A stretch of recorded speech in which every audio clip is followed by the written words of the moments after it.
Good evening. The program is about to start now.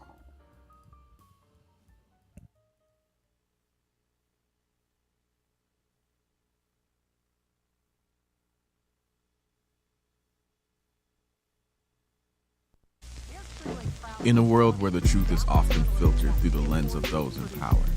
But we are concerned about trouble and trying to be responsible, one-sided news stories plaguing our country.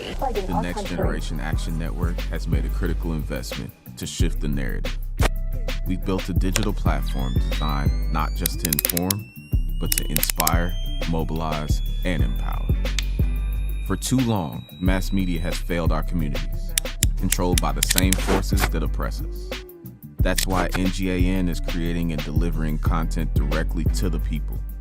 No filters, no middlemen, just the raw truth from the front lines of the From live streaming press conferences to broadcasting panels and releasing powerful video content. We're bringing our message straight to the people who need to hear it the most.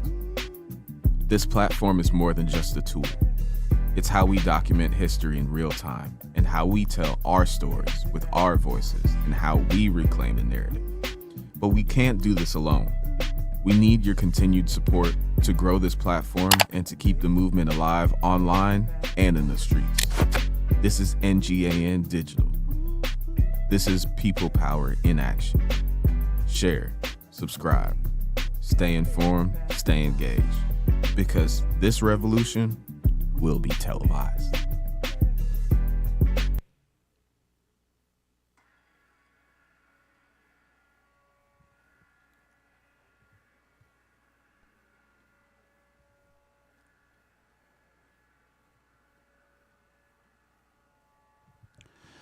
Good evening. I'm Minister Dominic Alexander, President and founder of the Next Generation Action Network, and I would like to thank everyone for tuning in, joining us for the inaugural Next Generation Action Network Social Justice Week. What we've been able to come up with from Monday till tonight is remarkable. Monday, we had a conversation on democracy and liberation. Tuesday, we had a conversation on the history of policing. And Wednesday, we had a conversation on the history of Dallas ISD. That was a historical night because that was the 50th anniversary of the task force that was created to integrate Dallas ISD schools. Also on Thursday, we had a conversation led by Downwinders on environmental justice. And tonight, we have a conversation partnered with In Defense of Black Lives. I want to thank all of the panelists, all of the people who came and been a part of this. We are here live at John Lewis Social Justice Academy, which is an $80 million brand new facility. I am so grateful. I want to thank the principal here, Ms. Monique Page. I want to thank the entire staff. I want to thank my team of the Next Generation Action Network and know that this will be a conversation that is brought about every year. And tonight, I want to bring out our moderator, Sean Reed, tonight, who will be leading a critical conversation. We're going to bring him to the stage now.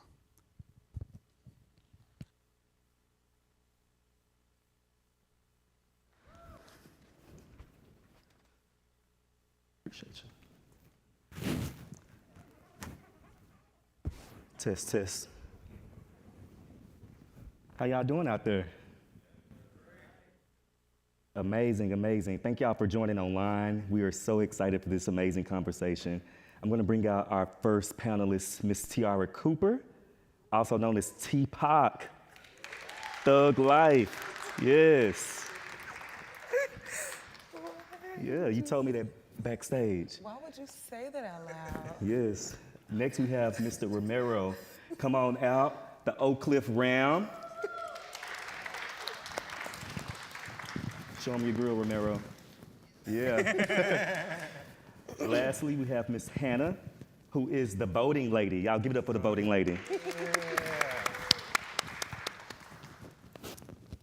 Excellent, excellent. Are y'all ready for an impactful conversation?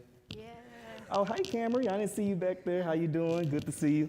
All right, let's get started. This is going to be an amazing conversation, and I'm so excited to have this conversation with each of you because we've worked together for the past at least a decade or so for some of you guys, and 5, 6 years for some of the others. So let's kind of get into it. Before we start, I'll ask for each one of you all to just introduce yourself and tell us who you are and where you're entering the space. Good evening. My name is Tiara Cooper, and I am the Executive Director of In Defense of Black Lives. I'm a community organizer primarily focused on mass incarceration, but so many other issues. And I'm just excited to be here on tonight with this amazing panel. My name is Ramiro Luna. I am the co-founder and executive director of Somos Texas. I've been an activist and an advocate for close to 20 years now.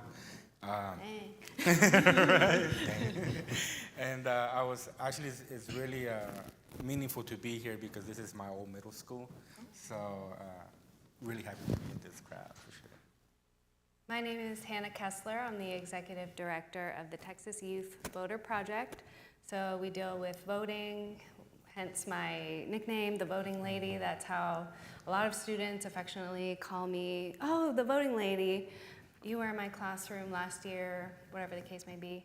But I am really excited to be here with you all, but also with these panelists who we have really, been in the trenches together, for better, for worse. And so this means a lot to me. So thank you for having me.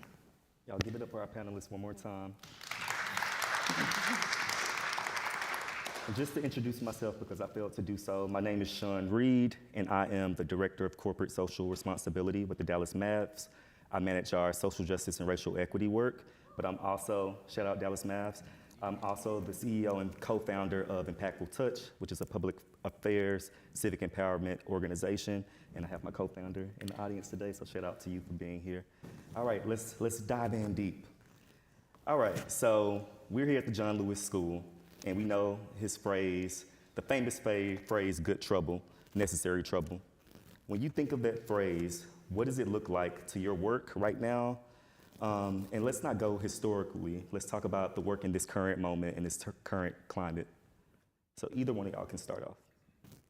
I would say, so for me, I understand not wanting to go historically, but I do feel very inspired by history and John Lewis's legacy to when something is not right to speak up and to speak out. And so that is something that I think has been passed on to hopefully all of us and something that we want to impart. I know I specifically work a lot with high school students, and we've seen what they've been up to and how they have been standing up. And so I do think that's a little bit of what it looks like, especially in the lane that I'm in, to see students be empowered to speak up and speak out and to be all the way transparent. I've been in schools where teachers have said things like, well, you wouldn't want these kids to vote anyway. Mm-hmm. So, yeah. Unfortunately, it's more than once I've heard that from teachers when I'm registering their students. Luckily, there's also teachers on the other side of things that are excited that we're there, that want to make sure all the students get the opportunity to register to vote. So you'll see a range. But I've been very inspired by seeing our young people, in the face of threats, really, go ahead and stand up and speak out about things that they're seeing right now. So I can, speak to that. Okay, Romero? Yes, the phrase really speaks to me in the context of like the conundrum of good and trouble, and how you could be in trouble but doing it for the goodness of it. And I say that because as somebody who's been undocumented most of my life, the way that they describe me, or society here in the United States, they used to use the term illegal, And I think that term really messed with my psyche for a very long time, because that term, in a sense, is so deep because it makes you feel that your whole essence is illicit, and your existence is a crime. And I think hearing the term good trouble made me feel like even though society hasn't caught up to my humanity, there's forward thinkers like John Lewis that understood that sometimes humanity and policy are at odd ends. And it takes good trouble for us to show humanity through our actions whenever policy is still not there, And I feel that it is our responsibility to continue on that end of good trouble, especially during this administration whenever we see so many of the communities that are the most vulnerable being attacked and villainized by this nefarious administrative force. And I think it's kind of like going to that ground of saying like our essence is beautiful, our struggle is powerful, and good trouble is how we're going to get to the next stage. Love that. For me, good trouble in this hour, it looks like courage. It looks like the young folks and how they have been uprising and saying, get ICE out. We don't want this, right? Good trouble is resistance. At a time where authoritarianism is at its peak. And authoritarianism oftentimes requires for us to not only suffer, but suffer in silence and ignore the suffering of those around us. It requires for us to be comfortable within that and to act as though we are not impacted in the ways in which we are. And so it demands courage. And I love that the quote is like, not only good trouble, necessary trouble. Like, trouble is necessary. Right. And I also think that's a disclaimer that if you're going to get in this work, this justice work, it does come with some trouble. Like, it's not easy. And there are days that it's hard for me to sleep. It's days where I worry for my children. It's days where I don't know I don't know if what I'm doing is worth it. Will it amount to anything? No. But any day is a good day to fight for justice. Any day is a good day to defend your neighbors. Any day is a good day to get in some good trouble. Yeah, love that. Okay, let's dive into where we are geographically in the U.S., the South. I'm sure all of y'all have heard the saying, the South has something to say. So I'm just curious, what is the South saying as it relates to the rights and what's going on currently in our country? We know that from the ballot box to immigration enforcement, we're seeing a lot of reshaping of rights in general across the nation, but specifically in the South. So how would you all describe the current state of social justice and civil rights in the South, or in Texas, or in DFW, or in Oak Cliff? Like, what would you say about that? Yeah, no, I definitely feel what It's the Oak Cliff Ram. What Andre 3000 said definitely still resonates till today. I come from the South through and through, and that means like south of the border, And I come from Mexico. I was fortunate to be raised in Oak Cliff, the south side of Oak Cliff, and I feel 75216 to be exact. And I say that because so much of like the flavor and the culture and like the things that people try to appropriate come from the South, and it's many ways we're the trendsetters, and the things that we do shape the whole country. And I've seen it time and time again, and I feel that a lot of times we've been taken, we've been forgotten, or our voices haven't been heard as much. But throughout our struggle, I see us growing in force, growing in the power that we have and the impact that we're making, and knowing that we're never going to be quiet because we have plenty to say, and the words that we're saying are shaping our whole country. Yeah, and we won't roll over. I think, in the South, there's a quote that says, as so goes the South, so goes the nation. Mm-hmm. The South has always been a mirror for the nation. The South was always where the worst of the worst was experimented. This is grounds for experimentation. So slavery was perfected in the South. Mass incarceration perfected in the South. Authoritarianism in so many ways perfected in the South. Jim Crow, the South, all these things in the South, they started in the South. And I think context is so necessary because we also see that to this day, our governor is giving a playbook to the nation. You get what I'm saying? And there are so many ways of which we, from a government stance, are creating a playbook in some sort. But I equally will say that organizers are creating a playbook, that we are creating care networks, that we are creating participatory defense, lines of defense. We are creating so much to keep us safe. Like, we know that it is us who keep us safe. We also know that before Project 2025 was a thing, we were already living in Project 2025. Right. So ICE is no stranger to places like Texas.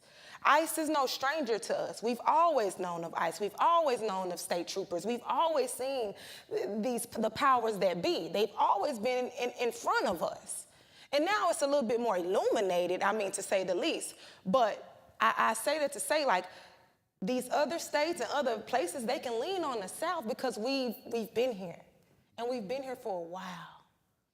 And with it, though, we have a level of resistance that needs to be tapped into. We have a level of resilience that needs to be tapped into. And as someone who's not only from the South of like Texas, but I'm from South Dallas also, one of the most resilient communities, if I must say. My mama was a hub that's filled with so much rich culture. Some people say it's a little, rough around the edges and whatever you may call it. I am proud to say that I'm a product of my environment in both the worst and the best ways. I love to know that, like, every day I woke up, it was a MLK Boulevard and a Martin Luther King and Harambe festivals and the Fair Park, just all this history all around you at all times, and it's black. There's not many places in Dallas that's that black. And so also that, like, we have a rich culture, a rich history. We come with so much. We've always been creators. We've always been the ones who look out for each other. Like, we keep us safe. When we say who keep us safe, we keep us safe. Like, I can stand 10 toes on that because I know what that looked like.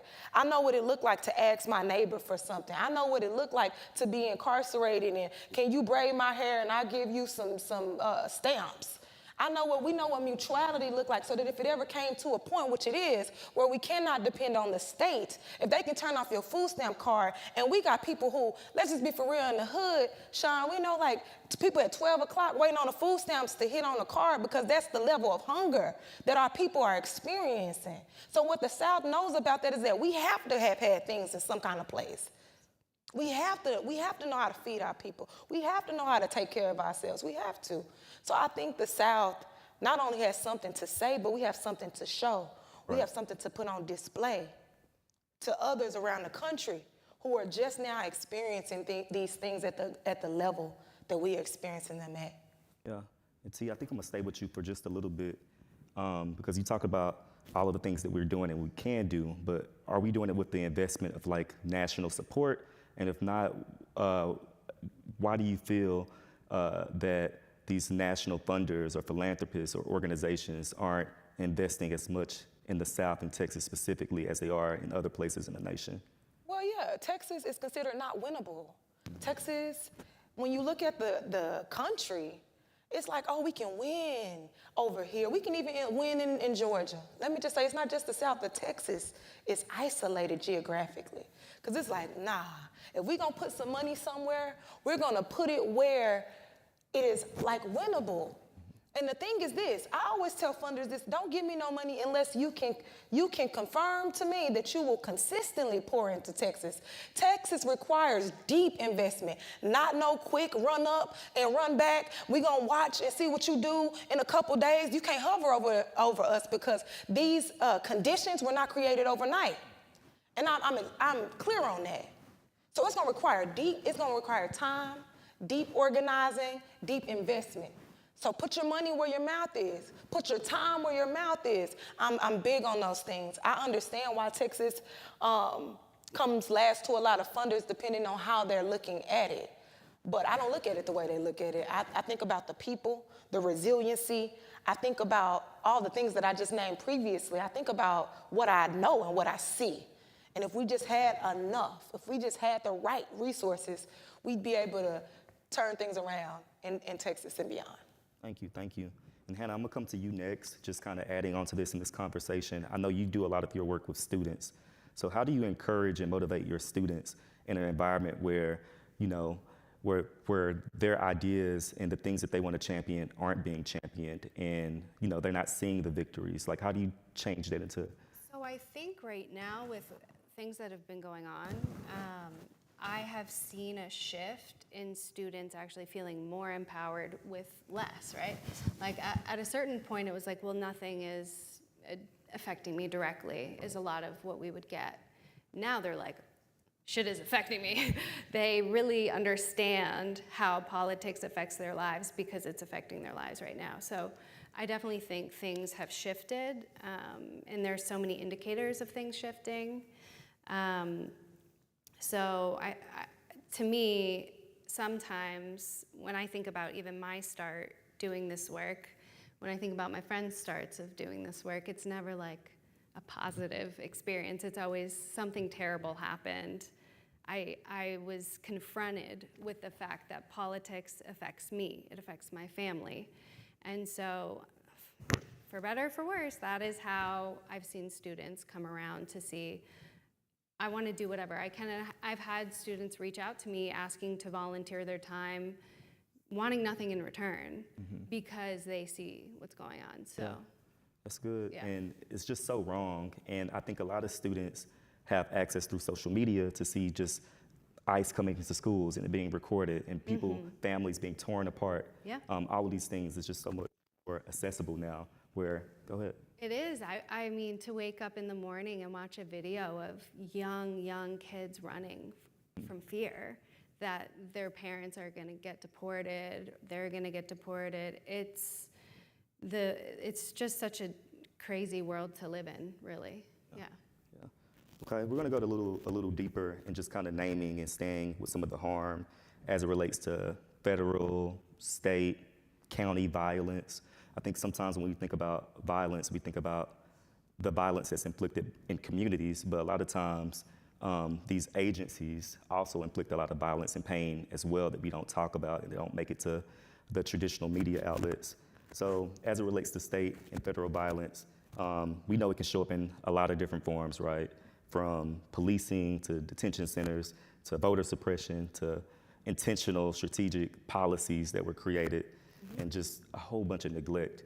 What are some patterns that you see on the ground and kind of for the broader public or most people that they may not fully understand?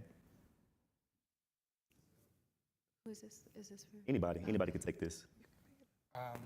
Actually, I wanted to kind of like discuss how the organization came to be based on that question alone. Okay. And I say that because I used to be a political operative who ran campaigns and created Somos Texas for the sake of increasing voter turnout in the Latino community. And what the normal statement used to be was like, oh, you know, there's a lot of voter apathy. And that just never really, you know, sat well with me, because whenever people speak of voter apathy, you're blaming the victim of a system that was designed against us. You're putting onus on a voter who, by design, we weren't supposed to vote. Like, from the jump, it was like white men that owned land were the only ones that voted. And little by little, more and more freedoms came to be because we fought for them and we died for them. And we still have plenty of work to do to rectify the sins of not our ancestors, but the ones that caused those limitations to happen. And I say that because it's systemic in the sense that whenever the organization was first created, it was for the sake of voter turnout, but within the first year, we realized that that was doing a disservice because we needed to look at empowerment through a holistic lens by addressing the disparities that lead to lower voter turnout. In the sense that if you look at a food desert, that is the same place that turns out to be a voting desert. And so, and it's the same location that has less broadband connectivity. So all these layers have to be first addressed as well in the same conversation tone of being like, oh, you should vote. It's like, well, let's make sure that the systems that be, whether it be the party or elected officials or whatever the case is, invest in the communities that have been neglected for so long. And I think that's really the conscious shift that the organization and the work that we do a lot of time comes to be, is fighting even with our allies to say, no, you need to put investment in our community and give us the same amount of respect that you have neglected for so long, and then place blame on us for not behaving or turning out in the same capacity. And so I think it's putting a lot of love and respect to the communities that have been victimized by a system that was designed against us. And would you say that more people are connecting these layers and these issues to like harm and federal harm, state harm, and things of that nature now? Yeah, very much so. I think they are starting to realize just how much power they have, not to be products of their environment, but also produce their environment based on the actions that they're taking. And I am loving seeing, just as Hannah mentioned, like so much activism, that just a surge of that has happened in the last, few years, especially in this administration. I think it's sad to see that there's been so much pain, but sometimes, Hannah and I talk about this a lot, about how the work that we do in many ways is alchemy, because we transform that pain into those elements of hope, and a lot of times in the same breath as alchemy, you have to sacrifice something of equal or greater value, and I think that sacrifice comes from the struggle that we are. Like, I see my sisters and my brothers here that are doing that hard work. There's many times that I'm not ashamed to say that I've cried myself to sleep because of how painful this work is and how a lot of times discouraged you feel. But then you wake up the next day and you see your partners doing their thing and you find hope in that. And so all that to say is that, it's taking account of what has been done against us and not blaming the victim, but blaming the system so that we can rectify the system and not trying to change the individual. Anything to add before we move on to the next question? Can you clarify what the question was again? I'm sorry. Yeah. We're talking about state and federal violence and just what's going on from federally and how communities are connecting the issues. So I would like to talk a little bit about the SAVE Act, because that is really relevant right now. So the SAVE Act is basically being marketed as, oh, we're going to stop voter fraud. This is great. We're like, nobody wants voter fraud, right? So that sounds really great. At face value, that sounds really great. Until you think about, or you do a little research about voter fraud, which is not statistically relevant. It's 0.0001% of actual votes that are cast. So when you think about, well, if that's not a real statistical problem, then why are we coming up with a solution for something that's not actually a problem? And then you put that in context of, the 1965 Voting Rights Act. Like, why did that have to come to be? And you do a little research on literacy tests. And I actually looked at one just the other day from Alabama. And one of the questions on the literacy test at the time, up until 1965, was how many seeds are in a watermelon? So that would determine if you could vote or not as a person of color. That's objectively insane. So I think when we're talking about these tools of racism, we have to really look at, what is this voter ID law about? If statistically, this is not a real problem, voter fraud. So I just wanted to bring that up about the SAVE Act, not to mention the amount of millions of people who would be disenfranchised because they can't afford to get a $130 passport. So when you really start to look at what these tools are that are being used and marketed very well to people who are not going to do the research, it's frightening, really. So that's why it is so important that people learn American history. We need to make sure, whether it's at home, at school, community centers, people are learning real history, because the blueprint is there. What's going on right now, the blueprint is there. And so the SAVE Act is something they're going to keep trying to pass. They passed in the House, now they're trying to pass in the Senate. And so just keep an eye out on that's going to keep coming around. We've seen it before in other forms. This is all about recognizing patterns. So that's all I really wanted to say. Oh, that's good, and it kind of leads us directly into the next question. We're going to pass this mic to Romero. Yeah, no worries. All right. Hello. Good? Good. Yeah. All right, cool. So the next question is Hannah kind of teed us up perfectly, because we're really talking about news media and the narratives that are shaped by news media. And you used the word marketing and marketed a lot.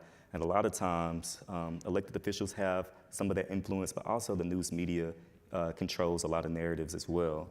And sometimes in those narratives, they distort or minimize the realities of kind of what's going on, particularly against Black and brown and immigrant communities. So what do you guys do as organizers and leaders to kind of treat and remedy some of the dis and misinformation from news media? T, you should take it first.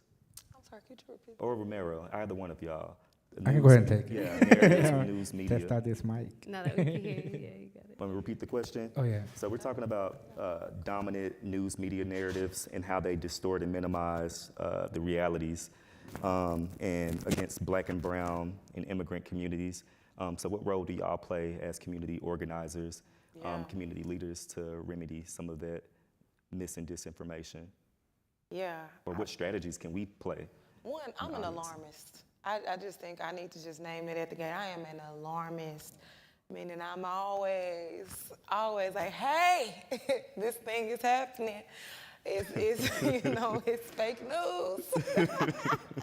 So I just reverse what they be doing. They call everything fake news when it's truth, and it's just being able to call those things out. It's important to cultivate a spirit of truth telling and be a truth teller. And so for me, it's just like I move in that same spirit in anything and everything that I do. Also, it's just like important to defend dissent at a time like this where they're snatching up journalists and locking them up for telling the truth. Like, we say truth to power, but truth to power costs. It costs every time I'm out here on the platform. It costs when we at these rallies protesting. It costs to tell the truth. It's dangerous. That's another part of this good trouble, necessary trouble. Having a dream will get you martyred in the United States of America. And so it's necessary that, for one, the risk and the dangers, but for me, it's like, but you got to do it anyway. So yeah, truth telling and storytelling is so critical and vital. I use methods like social media, but really it's knowing your neighbors. It's having moments like this where we're at a town hall. It's using all the different mediums that we have. I mean, op-eds even. I do a lot of work around the death penalty here, not only in Texas, but throughout the country. And there's always like a dominant narrative, right, that we have to combat. And humanize. Like, I think the media is a great tool to humanize ourselves and humanize others. Like, the media is always going to make everything sound, the wrong kind of media, are going to try to make things sound way worse than what they really are going to try to dehumanize every individual. They're going to try to make, us divided versus united. And create these themes that make us fight up against each other versus saying, your fight is my fight. You are my brother. You are my sister. And so that's part of the work. A huge part of the work is going out, especially now. For example, with everything that's going on with immigration, you get a lot of Black people saying, that ain't our fight. That ain't our, even with the elections, we done Black women, we can lay down. No, we can't. We can't lay down. We can't take no nap. We can't. We can't afford to do that. Because the reality is this, even if that were true, which it is not, because immigration is a Black issue. Right. Immigration is a Black issue also. And so it's necessary, for one, that we know that immigration throughout the diaspora is there, it's present. We got people coming from all over. And then, so that myth needs to be dispelled. But then— We'll talk about that next. We're going to get into narrative. that conversation as well. Narrative and in general, I just think it's critical that we have these narratives, like I said, dispelled on site, because it's like, no, that is false. This is not just a them thing. This is a us thing. I've heard that so many times of different people who said, you know, I did my part by voting, and now this is not my issue to fight. But we'll dive into that in our next question. So same question about media. And also I wanted to ask y'all, who are some trusted media sources or outlets or folks in the news that you guys follow, trusted figures? And T, you can come back and answer that when they get done as well. For me, the story of self had been such a powerful weapon to advocate for our people, especially because, again, just from how they villainize our identity and how they use this term that's derogatory to describe our presence. And it's not on, and whenever you think about the power and where it comes from this oligarchy. And they're the ones that control the media. And whenever I think about how are we going to overcome that, is to me the only way to defeat the oligarchy is through community. And community, we know the real from the fake. Like if we talk to enough of our people, we know that the stuff that they're trying to feed us is complete crap. It's a facade. Yeah, the fact, right? Like the fact that they're making diversity, equity, and inclusion like a bad word. Like we can no longer, you know, even for a nonprofit, we had to start changing though. And I was like, what the hell? Like, how is diversity, equity, and inclusion something not to be proud of? Right. And when the ceasefire also become a bad word, like we started talking about ceasefire through our nonprofit and the hate that we got in return, and I was like, you mean to say that we want to stop the fire in Palestine and a free Palestine, and that is something to be seen as a negative? And that's whenever you realize whatever they're feeding us is not the truth, and the only ones that are going to be able, or the best way to combat that is through our community and by sharing our stories. And that's how we build power from generations ago, you know, by us being able to share our story, to be able to find hope and truth within community. For me, it's been very difficult to try to find like a reliable source. Typically, I look for like outside entities, Al Jazeera, BBC, the ones that are able to see it from a outside perspective, because a lot of times what I hear is just a lot of rhetoric running through the rumor mill. And you know, even from our side, people aren't as vocal as being bold in their messaging, and I don't. That's something that I don't subscribe to. You know, I want to make sure that we know that we can be bold with what we want and not have to follow the line of the media to say this is the, right. You know, follow marching orders per se. Yeah. I think that people power is definitely more powerful than media power any day, and we can't lose the plot and narrative of having in-person conversations with people about what's going on. And when we hear things that are wrong, we got to correct it right then and there, because that's how the telephone game happens, and it just continues to spread. So I think you're 100% right. And did you have a person that you go to for your trusted news, Romero? Who? You said can't trust nobody, huh? Got it. I trust my neighbors, you know. Like. All right, Hannah, did you want to add anything? Yeah, I wanted to talk a little bit about Reverend Jesse Jackson, the I Am Somebody, and I think we need more of that. I think we need to be bold in our humanity, all of us. To me, that transcends hate, and I think the Super Bowl was a great example of that as well, where when the messaging is about whatever your culture is, whatever traditions you have, be proud of who you are. To me, that is very powerful. Being empowered is powerful. And so I think that was a really good example. And it was kind of crazy to see people that are politically all over the spectrum go, I loved it, you know, and that's also how powerful joy can be.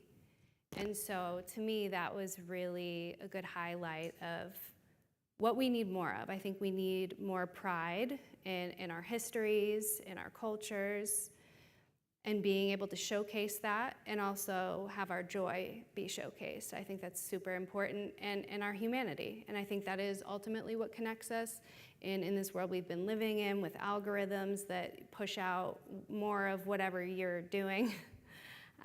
We need more of the things that connect us. And so to me, that's something I've really taken with me recently.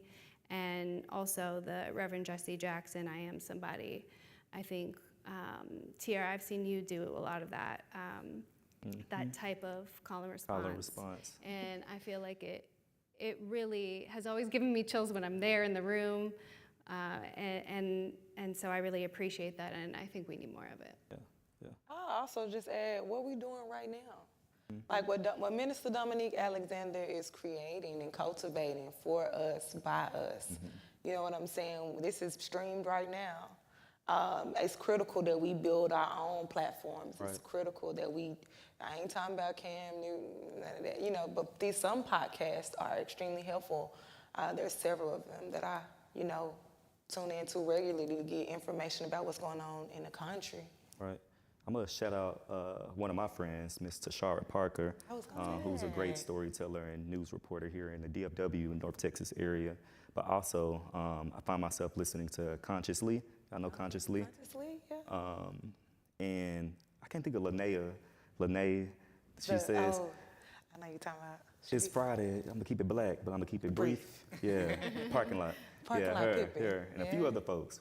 Ola Yemi is one of my faves. Miriam Kaba. Miriam Kaba is also an author, but she does some speaking and teaching. But Ola Yemi, I follow everything. I love Substack. Substack is like some place that I've been going to lately. I'm kind of old school. I'm not a Twitter head, but Threads. Ooh, I love Threads. Follow Threads, everything got to be, I don't like all that loud stuff sometimes. Yeah. Right. And so anyway, I get my media from different sources, but vetted sources like the Movement for Black Lives, my political home, and so many of the folks that are connected to the Movement for Black Lives have information throughout the U.S. And I'll say, no matter who you're getting your information from, just make sure you guys are fact checking.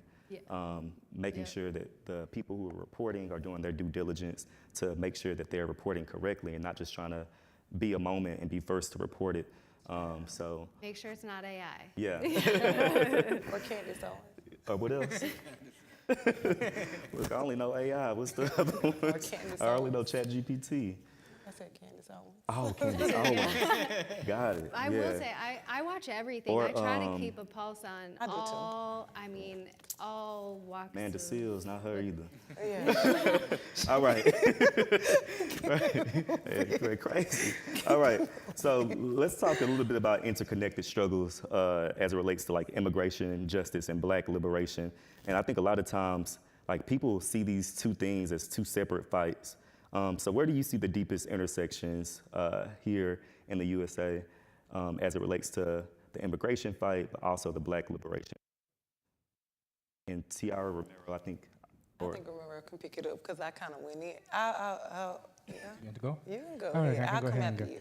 Yeah, and I, I'm loving the fact that I can talk about intersectionality with a grill on. Yeah. Because if that is not intersectionality, I don't know what it is. And especially speaking in the school that helped make me, there were a lot of Black women and Black gentlemen who were my teachers, whose words still resonate with me today that taught in this school. Miss Wright, Miss Fudgen, Mr. Shaw. And I feel that growing up in this neighborhood, I'm so proud of it because the humanity and the culture and the vibes that I was able to adopt as my own allowed me to realize that all these divides are just man-made. If we were to, really appreciate each other and understand like how even in our history, the Black and brown history is intertwined from the jump. I mean, even from pre-colonization to post, to the way that Mexico embraced the Black community in the sense that, I don't know if many of us know this, but the second president of the United States, the very second president of the United States, was a Black man. His name was Guerrero, meaning, and that name means warrior. There's a town in Mexico called Guerrero after the community, and that town celebrates Juneteenth. And I say that because whenever I look back at our history, so rich in growth that happened through mutual respect. And I feel that how we're gonna overcome this opposing nefarious power that comes against us, that tries to divide us, is by relying on who we are in our humanity, in our culture, where we come from, our history, and it's always been intertwined. Most of the things that we consider Mexican are not really, they're from Africa. Like if I think about, for example, Jamaica and horchata, which is like our drinks. Like if you ever go to a place to get, tacos, they're gonna ask you, you want Jamaica or horchata? Those are two drinks from Africa, and so many things that we think came from a unique culture, it really was a combination from the jump. And I think now we're just continuing that legacy. And the only way that we will continue it is by our unity. You just taught me something. I had no idea. I just had that drink last night from El Polo Regio. Yeah. So Pollo Regio, that's from my hometown. That's it. That's it. All right, T. I can go on in this area for a bit because growing up, I felt so connected to the Latino culture. Growing up in South Dallas, but I also was raised a bit in Pleasant Grove, and like, we all one, you know what I'm saying? We have a common struggle, we have common joy. I love Selena, I got a mean washing machine on me, and so with that though, I grew up around that culture, their culture, our culture. I can recall though, when things got serious for me, when I began to really see the common themes, would be like when I first began canvassing, had to been in 2017, 2018, somewhere around there. I was canvassing with a young lady who ended up becoming one of my best friends. Her name is Adriana. Adriana, if you're watching, girl, hey. This is for you. Adriana would take me to my, not my court dates, but probation, parole. I had to get my papers signed on. And she would take me there while I was still on my papers. Around that same time, her husband was deported. He was sent to Juarez, Mexico. And I remember when we would canvass, I would ride in her car, we would go knock our doors together, talk the whole time, and we would cry. She would cry all the time because she was fighting to get her husband back. And it was almost like we walked through that process together. Like I'm figuring out my freedom, my liberation, because I'm formerly incarcerated, but you're fighting to get your husband back home. Your child's father back home, and that struggle that was there. And I also had a baby daddy who was locked up. And so it was just like, we dealing with the same system. Like it might be called immigration, and this one might be called the correctional facility, but it's very similar what we're struggling through. And like I said, we will pray together, cry together. She taught me how to read the Bible. Very impactful woman in my life. And I just saw it up close. Something about proximity illuminated those things for me. I think when folks are distant, you can't see the intersections as clearly. Right. And it feels almost like they're two different systems when they are not. ICE is an extension of policing as we know it. It's a part of the police state that we know it. And that's part of my friction, is that so many people are grasping ICE. It's like, ICE is bad. ICE is bad. ICE is killing people in the street. Police been killing people in the street. Mm-hmm. Police been killing us every day, and they're one and the same.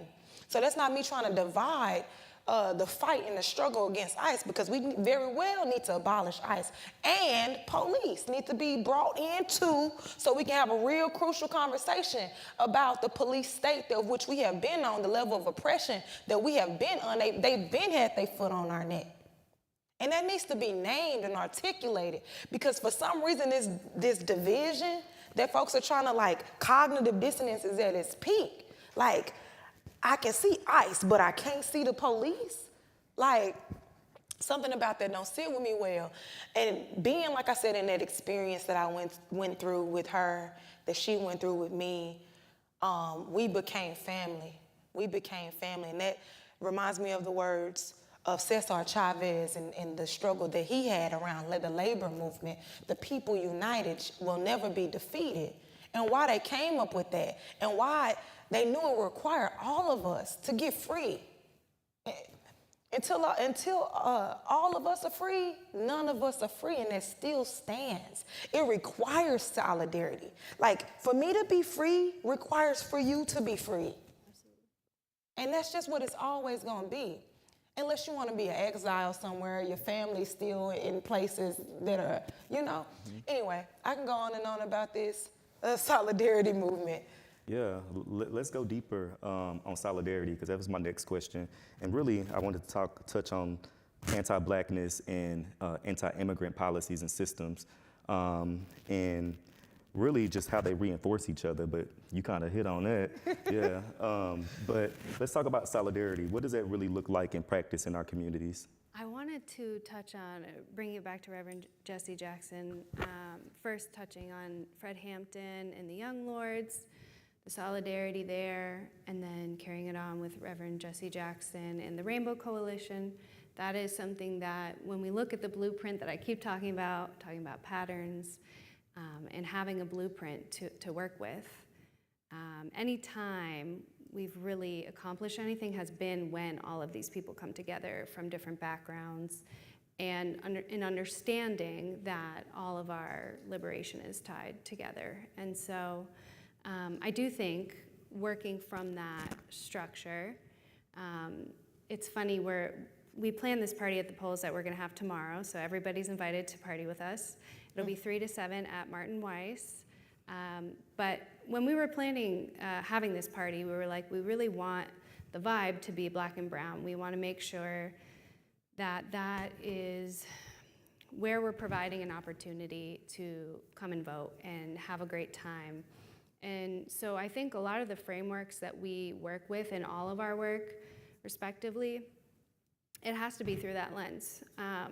It should be through that lens. It has to be through that lens, especially if we all have the same goal in mind. So I do think that framework has been established for a long time. It has proven time and time again that that's how you actually get anything done. But more than anything, it's a pleasure. I mean, being able to learn, right, about different cultures and see the beauty in different cultures is really a pleasure in life. So that's kind of how I see it. Yeah. I think before I go to voting rights and a few more democracy questions, I have one final question on like safety and accountability. I heard T say this in a few of her speaking engagements. She say not just in defense of Black lives, but in care of Black lives. Like, what does that actually mean? And if we centered care and community accountability, what does safety look like when it's not rooted in traditional policing and punishment and exclusion? Because I don't think people can visualize it because this is all they know. So can you explain kind of what all of it looks like in theory? Paint the picture for the people. Ooh, okay. In care of Black lives was just birthed. I think one day me speaking, I'm like, we're always in defense. We're always on the front line. But we cannot do this work without care. Mm-hmm. And it became like clear and evident that we needed to center care and ground ourselves in care if we were going to fight for the long haul. And what that looks like as it relates to safety and public safety is, for one, we got to dispel a lot of myths around safety. People, when we talk, I'm an abolitionist. I think I should have named that when I came in. So I definitely want to erase the police state in all of its ways, because I think there's a false sense of safety. I believe in that. I believe that the prison industrial complex does not do what a lot of people believe that it does, meaning you can go to prison today. It does not offer accountability. It does offer punishment, but it does not offer accountability. And abolitionists are not like, oh, we just want to burn it down, tear it down, and there's no accountability. No, we're actually acknowledging that there is no accountability. So we need to do the work to create those things. I'm framing this conversation around abolition because you can't get to the care without knowing the model and the framework around abolition. When we talk about public safety, it requires us to acknowledge if we're already safe. It requires us to acknowledge that, for one, police respond to crime. They don't prevent crime. They don't prevent crime. We prevent crime. the work that we do prevents crime. Right. Meals, feeding people needs, prevents crime. Meeting people's everyday needs prevents crime. I don't only know these things in theory, but in practice. When I was locked up, I would listen to a lot of women's stories. And a lot of them, not all of them, were rooted in lack of resource or lack of mental health care. If you deal with those two things, you will have barely a handful of people in those prisons, in those jails. So that's the thing. You see a criminalization on poverty, a criminalization on mental health. And so when I think of care, it's those things. It's let's provide the meals. Let's provide the things that got YNs going crazy. Let's do the things that we need to do to make sure our people are good. Good paying and jobs. Then give them the stimulus check again. Give them something, right? It's like fuel the economy. When folks feel safe when their needs are met. And that is inclusive of mental health care. I believe if we work from there, we have a far less amount of people, as far as like from a jail population stance, within our jails and within our prisons, or even just getting into trouble.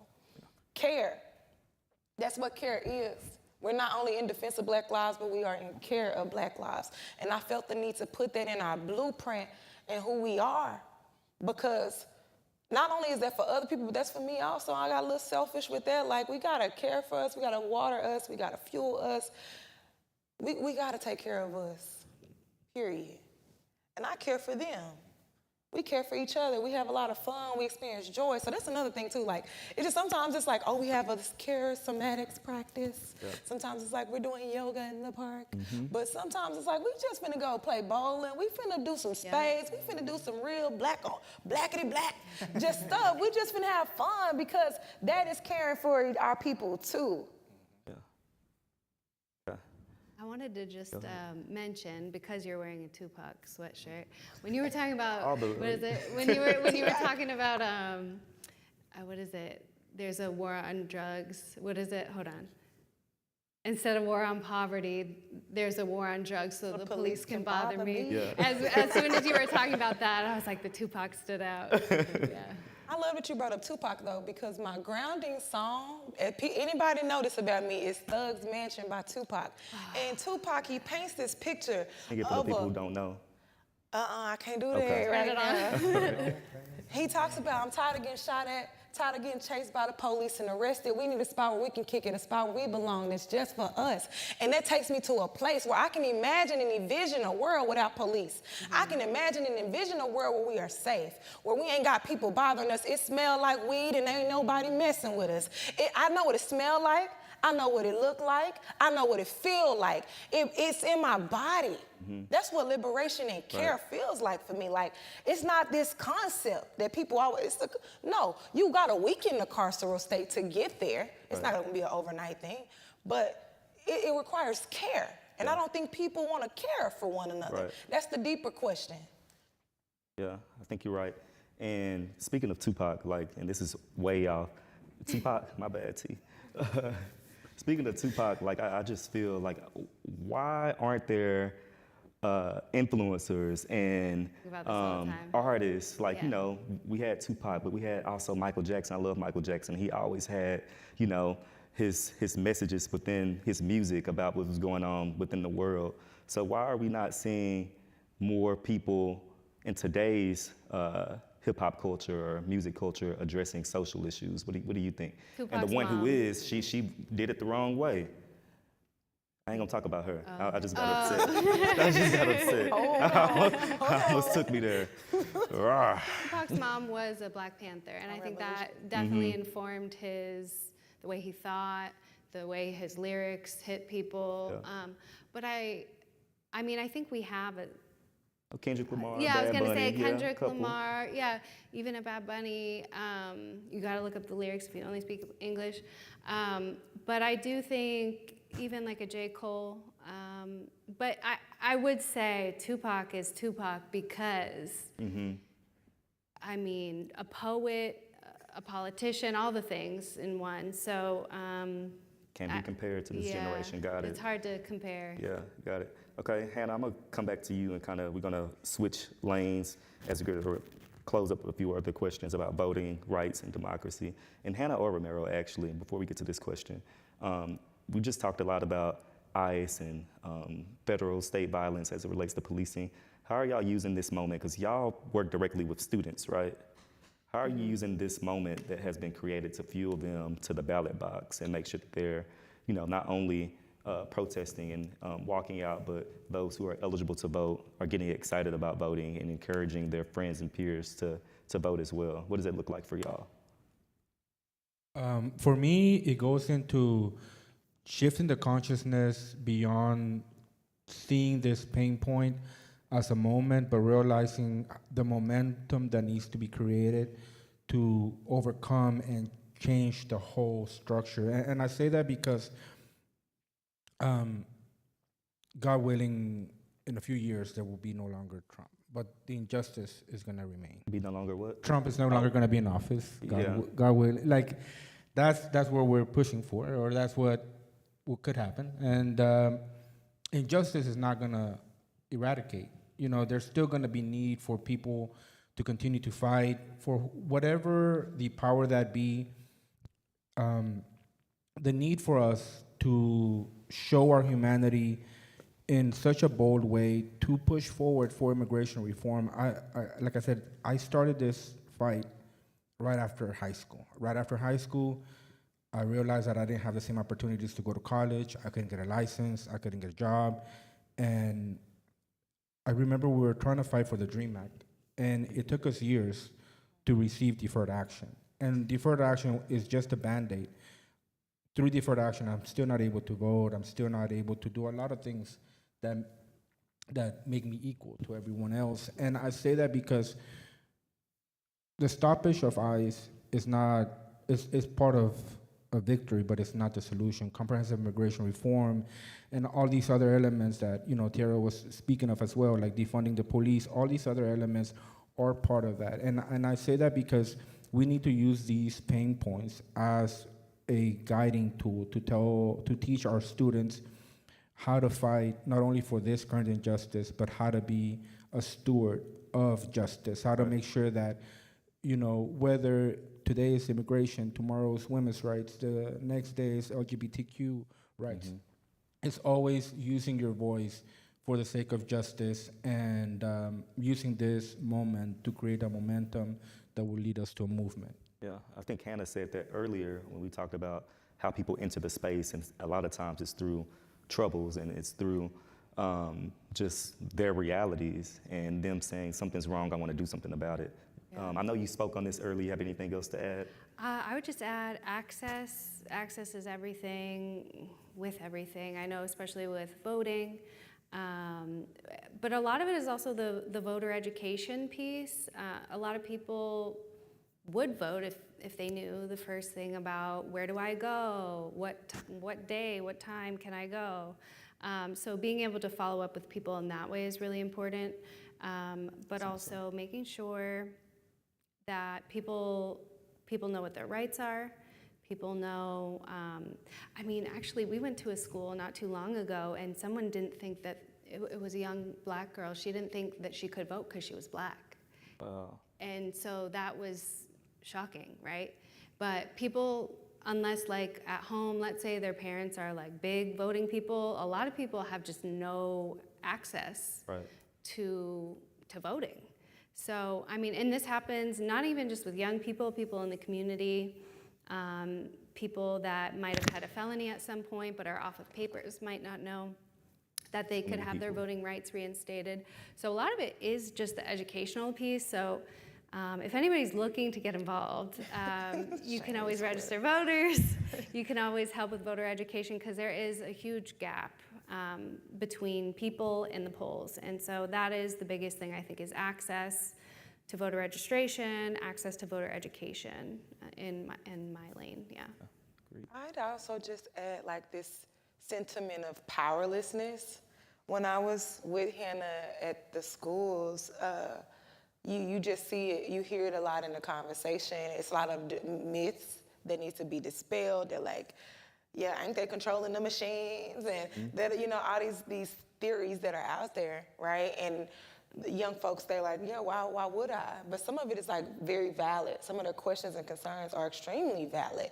And I think they are educated. Like the voter base, the young voter base, they know what they want.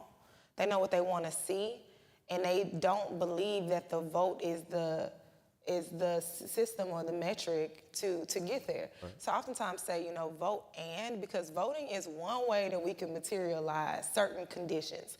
I think us as a people, but especially our young folks, have been brought into this thing that we all probably were brought in, is that like, oh, voting changes everything. No, voting changes some things, and I think we have to be, and I'm gonna state this every time I can, because we must be brutally honest with what voting can and cannot do.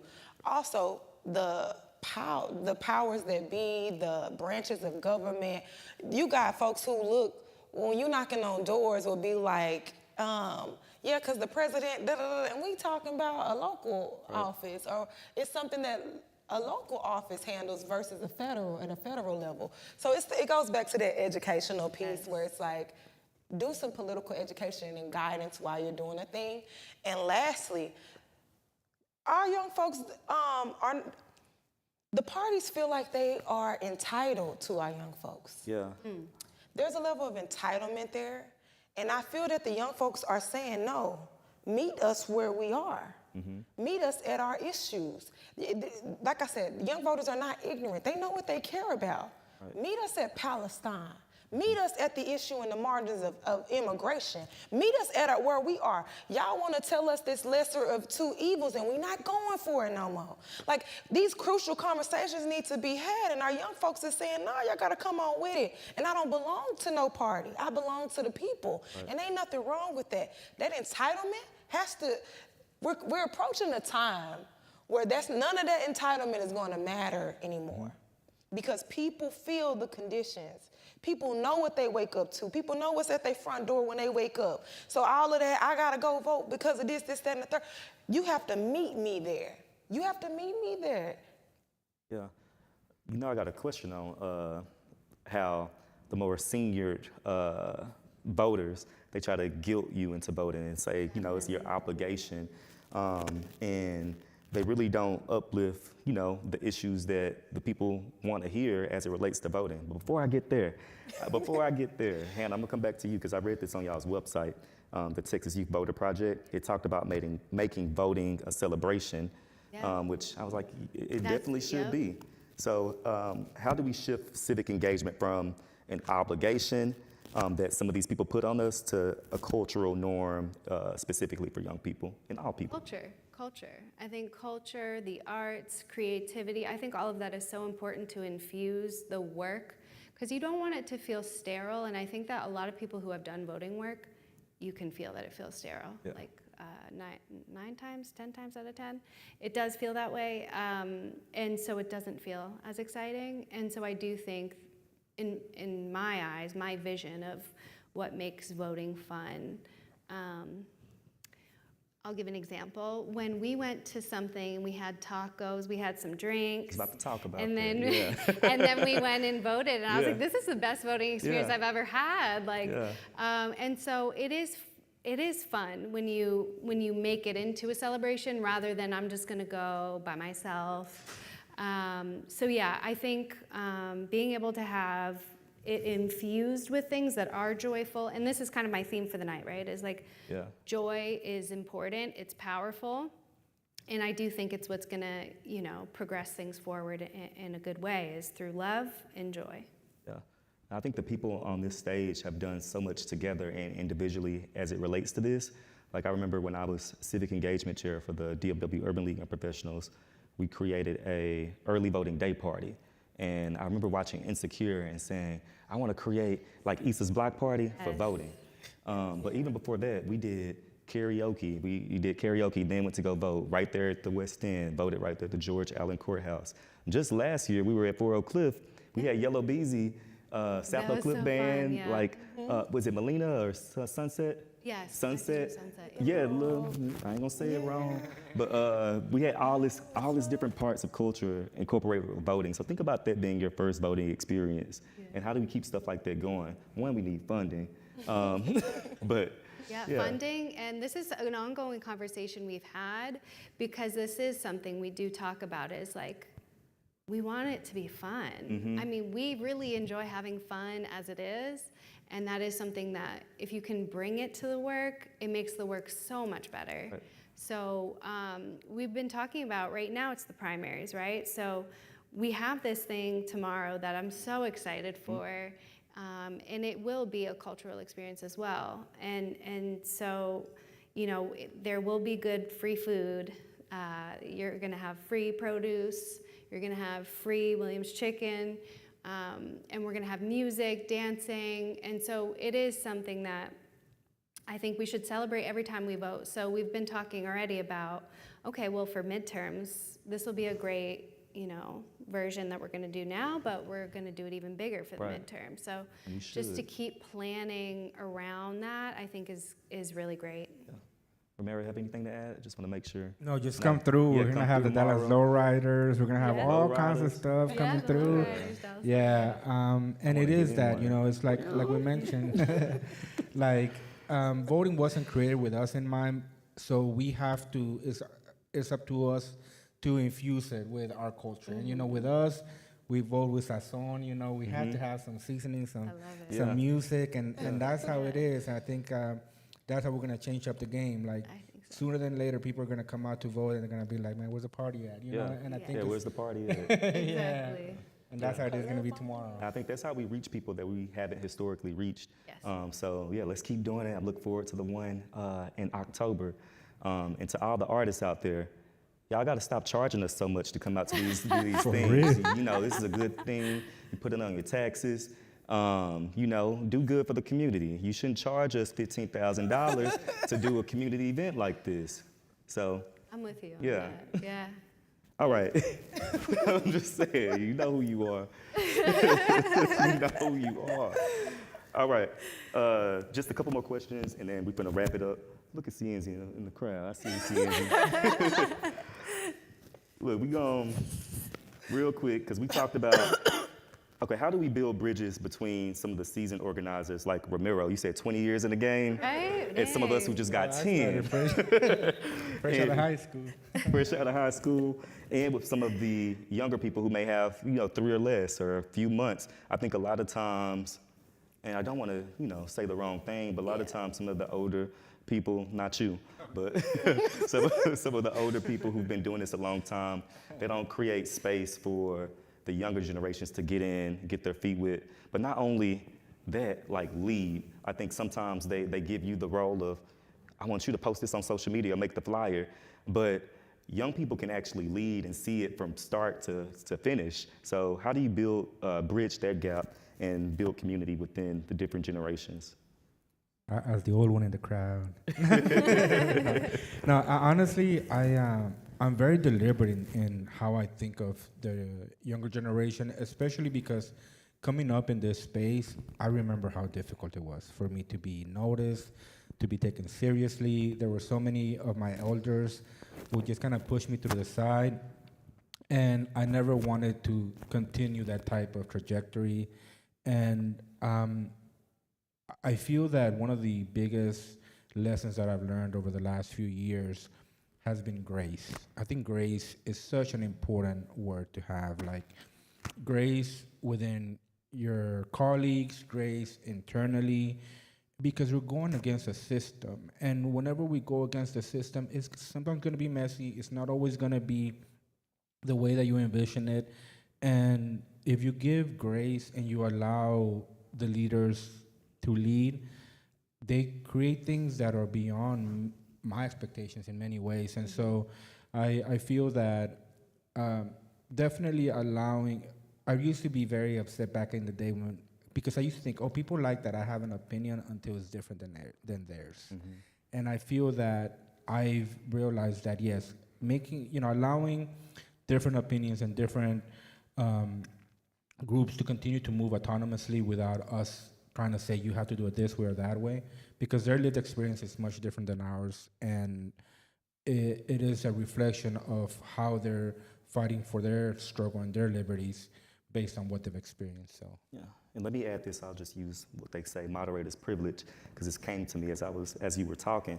I think that sometimes some of the more seasoned organizers, they have some unfortunate insecurities, and they feel like that their work can be overridden or replaced. And there's no space for insecurity like in this community, in this civic electoral work. Like if you've been in the game for 20, 30 years, if somebody came in, there's no way that this person's gonna overdo everything that you did in 1 year, and your legacy is gonna be erased. And if anything is gonna be built on that, like it's gonna be a continuation of what the legacy that you started. And I think a lot of people, unfortunately, feel threatened by young people. So I don't know, that's something they gotta take up with themselves and professionals and the one above, but I just wanted to name that as well. I think too, there's really an ecosystem, a beautiful ecosystem that we have in this civic space and just this organizing space where we all really bring different things to the table. And so if you think through that lens and you can really see how to connect the different pieces that we're bringing to the table, we're able to have a lot more impact. And so I think that's been a really great way that I know a lot of us see things in that way, so that you don't have the ego situations going on, and including with the young people who are coming up, they can do the TikToks because they know how to make them. I'm a millennial, I don't know what I'm doing. So it is nice when they are bringing things to the table that, skills that I don't have. It's a natural skill set. And it's very valuable.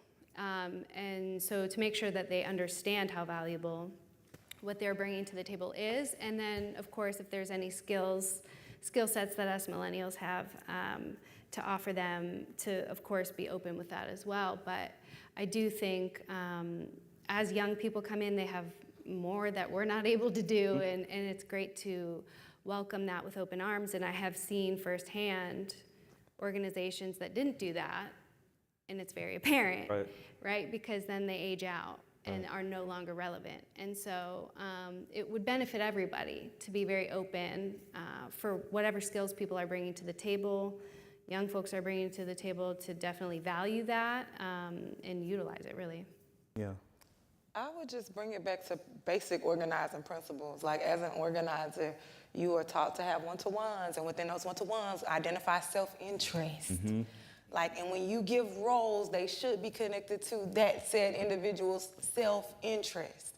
Like you're not just giving out, any type of roles, but it should and ought to be connected to self-interest. I named that framework because within that, there is a ladder of engagement. There should be a ladder of development, of development along the way.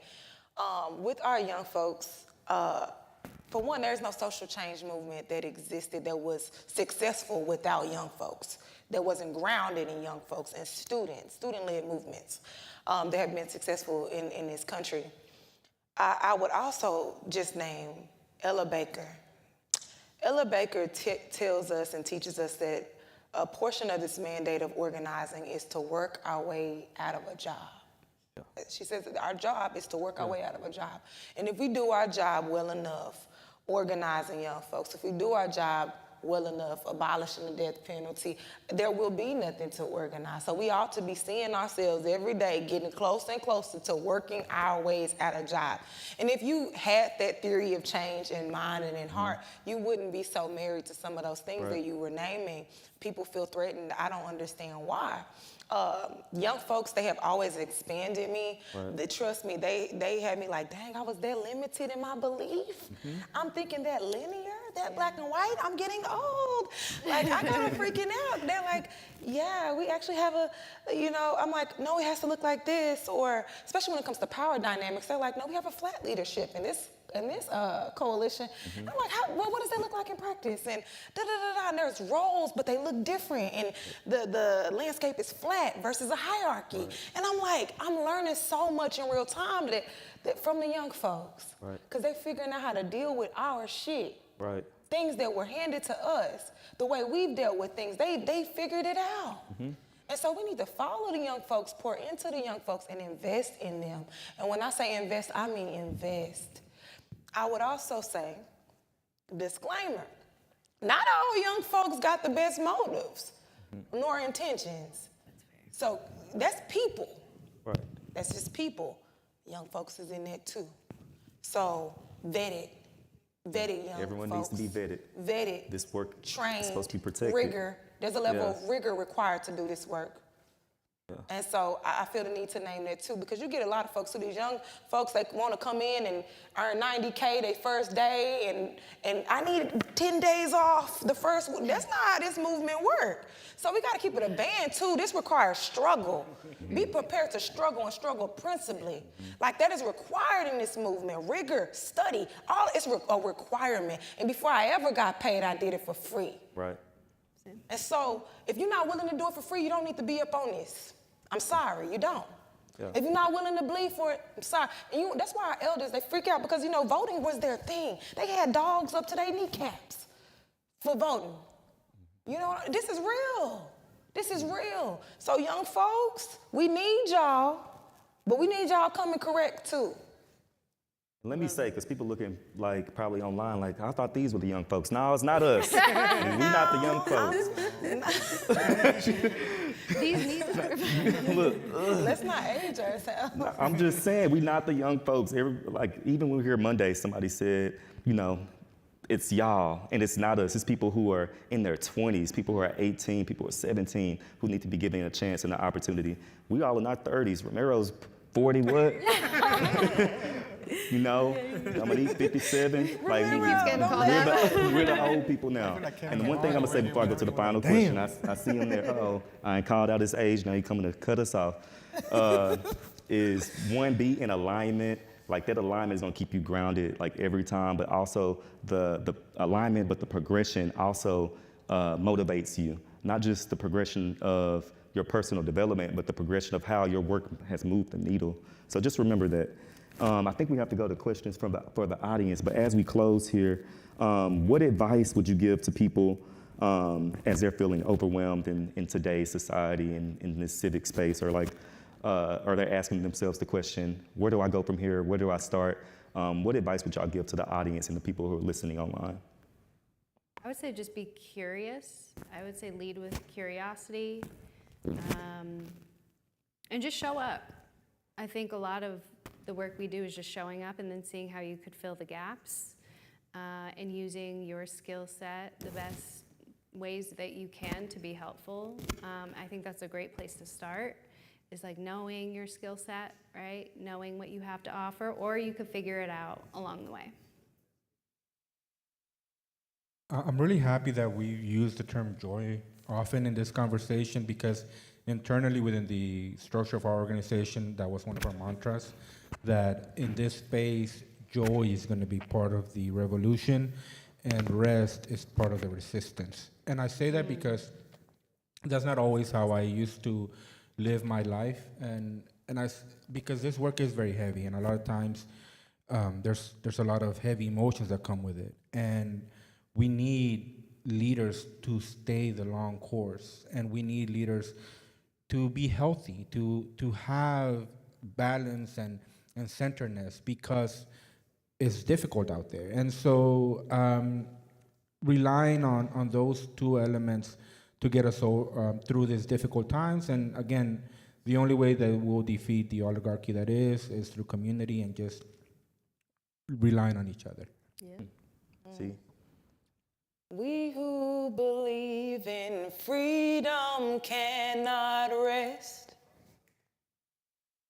We who believe in freedom cannot rest until it comes.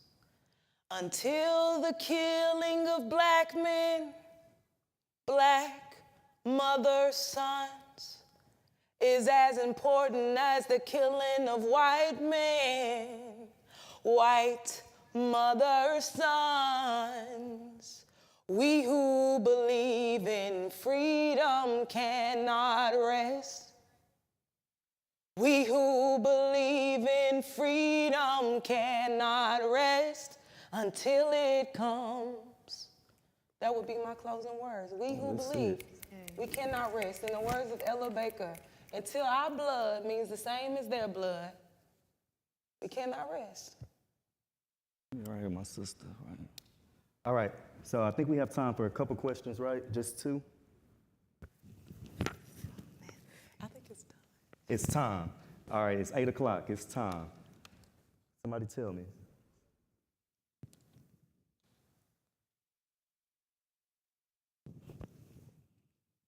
Yancy had a question? Who's the question? This young brother got a question in the back, too, with the orange. He said, The youth, right? Give it that's to the my youth. nephew. That's how you lead, Yancy. My question is, how kids my age can like stand up for the community and like help Black lives? Yeah, that's a good question. I want to give a little clap for that. Hey! You just did it. You just did it. This is exactly how you get involved. That was beautiful. Just keep showing up, keep asking questions, and keep standing up, speaking out. Keep leaning into the arts, Kason.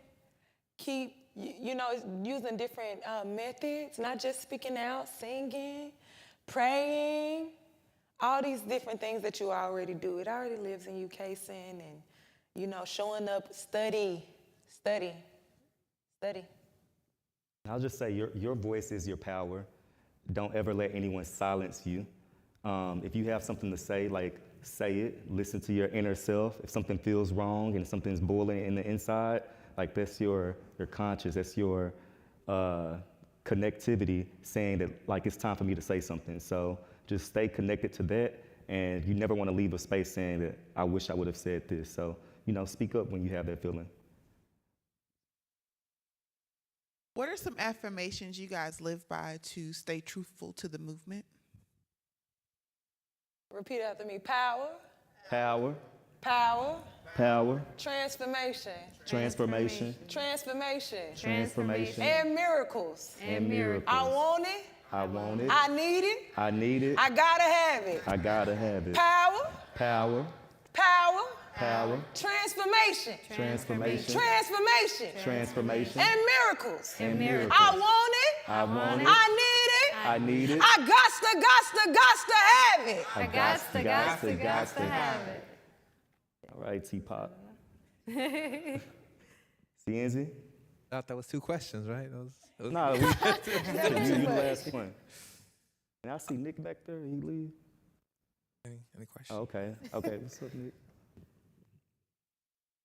It's all you. Wow. First of all, thank y'all for doing this.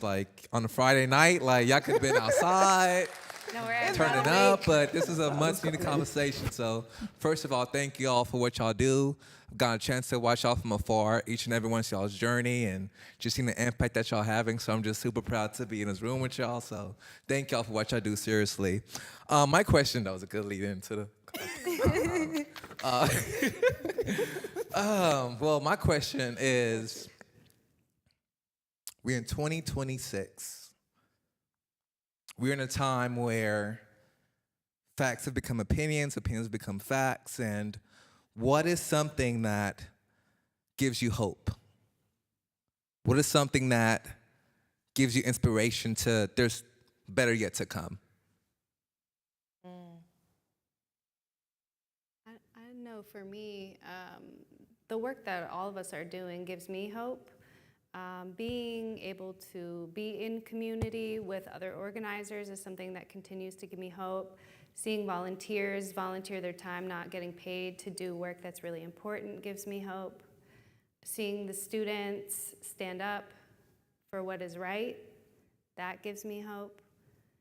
So to me, I think we're very lucky in a lot of respects, one of which is we get to have a lot of hope compared to people who are just watching the news, right? Mm-hmm. And so, yeah, I think we tend to be more inspired than just people who are not necessarily in this space. And I always capitalize on, I always say, small wins build momentum. And a lot of times we miss the small wins and the small opportunities because we're so macro that we're missing some of the micro things that we're accomplishing day to day. Like going from 10% voter turnout to 12% is a win. Increasing voter turnout at 75216 is a win. Yep. The Crown Act, getting that passed locally, but then also state, that's also a win. I think sometimes we're missing those smaller wins. Even creating a National Urban League affiliate here in Dallas, that's a huge win.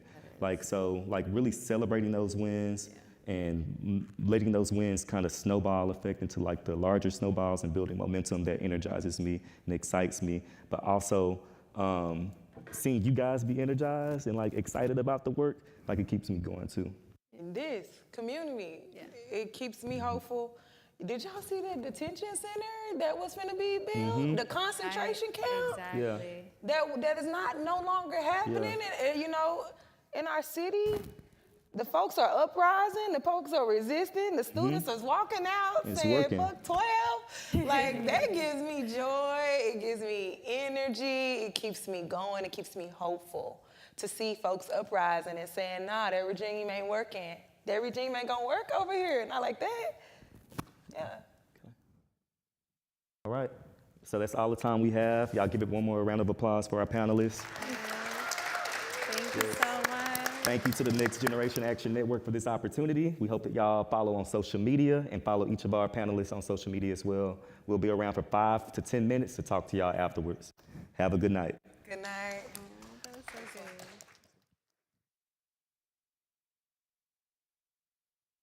Thank you for everyone who has tuned into the Next Generation Action Network Social Justice Week. This has been a week about making sure that our community is informed, organized, and educated on how to be able to make real community impact. I want to thank all of the individual organizations, all of the partners, all of the people who came and attended. I want to thank the Next Generation Action Network staff who put this on. This was about making sure that we can have these critical conversations, be at the comfort of your home, whether you can attend. And I'm so grateful that the Next Generation Action Network has been in a position to be able to do this type of level of production. This is the inaugural Social Justice Week here at the brand new John Lewis Social Justice Academy, and I hope that every year we're able to do this. And I want to thank all of the staff and the principal of this great school. I want to thank Dallas ISD for this great facility and critical investment into our community. Good night. See you next year.